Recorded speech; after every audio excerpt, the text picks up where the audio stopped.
బాహుబలి ప్రాణం పోసి పెంచుకున్న నా బిడ్డ తన కోసం ఆ పరమశివుడు రాసిన గమ్యమేంటో అప్పుడు నాకు తెలియలేదు.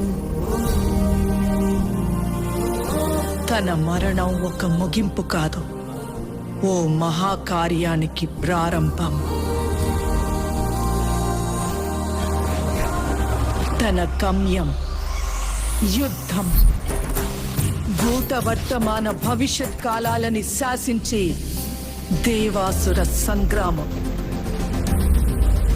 తప్పుకో విశాసుర, బాహుబలికి శిక్ష తప్పదు. సోదరా ఇంద్ర, నీకు బాహుబలి కావాలంటే నన్ను గెలిచి తీసుకో.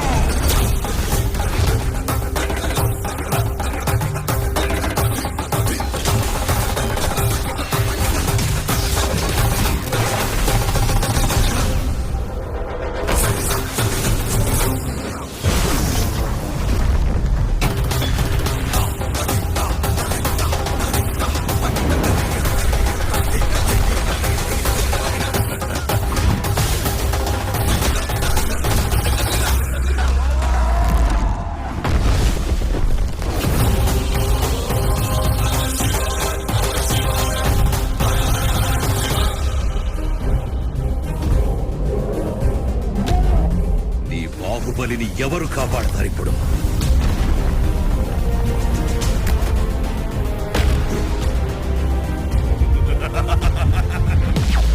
జై మహాకాల. అదే ప్రశ్న ఇంద్ర, ఇప్పుడు నిన్నెవరు కాపాడతారా అని. ఈ 14 లోకాల మనుగడ ఒకే ఒక మానవుడి చేతిలో. ఆ శక్తి పేరి